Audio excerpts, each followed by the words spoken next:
ગુજરાતની તમામ જિલ્લા શાખાઓ તથા તાલુકા શાખાઓ દ્વારા ઉનાળાની ઋતુમાં ઠંડા પાણીના પરબ શરૂ કરવામાં આવેલા છે। આ દરમિયાન Indian red cross society Gir Somnath જિલ્લા શાખા દ્વારા વેરાવળ ખાતે 2 પાણીના પરબો શરૂ કરવામાં આવેલા છે, જેમાં એક એસટી બસ સ્ટેન્ડની નજીક બાપા સીતારામ મઢુલી પાસે તેમજ એક સટ્ટા બજારમાં ટોય ટાઉન પાસે શરૂ કરવામાં આવ્યા છે। આ પ્રસંગે red cross Gir Somnath incharge chairman તેમજ શહેરના અગ્રણીઓ, સામાજિક કાર્યકરો સહિતના લોકો ઉપસ્થિત રહ્યા હતા। સિનિયર સિટીઝન ચેરિટેબલ ટ્રસ્ટના ટ્રસ્ટી તરીકેની અત્યારે જવાબદારી છે। આજ રોજ વેરાવળની અંદર ઇન્ડિયન રેડ ક્રોસ સોસાયટી જે છે તે ખરેખર સુંદર કામગીરી કરી રહી છે।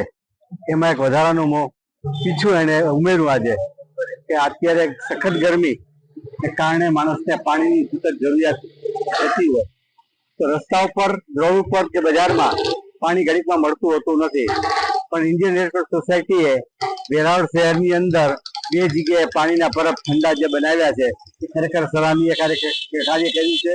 એક બસ સ્ટેન્ડ પાસે પણ બનાવ્યું છે અને ઇન્ડિયન રેડ ક્રોસ સોસાયટી તથા એમના ચેરમેન તથા એમ ટીમને ખૂબ ખૂબ અભિનંદન પાઠવું છું।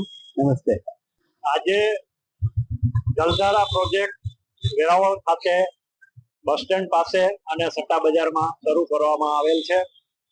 આ જલધારા project Indian red cross society Gujarat રાજ્ય શાખાના ચેરમેન અજયભાઈ પટેલના માર્ગદર્શન હેઠળ દરેક જિલ્લા અને તાલુકાઓમાં શરૂ કરવામાં આવેલ છે। એટલે વેરાવળ ખાતે પણ આપણે 2 જગ્યાએ આ જલધારા પ્રોજેક્ટ શરૂ કરેલ છે।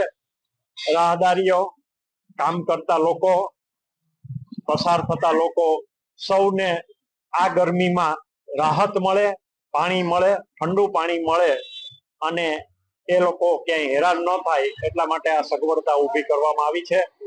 આમાં બધાએ સહયોગ આપ્યો છે અને Indian red cross society Gir Somnath જિલ્લા શાખાના તમામ સભ્યોએ સહકાર આપી અને આ કાર્યક્રમ શરૂ કર્યો છે।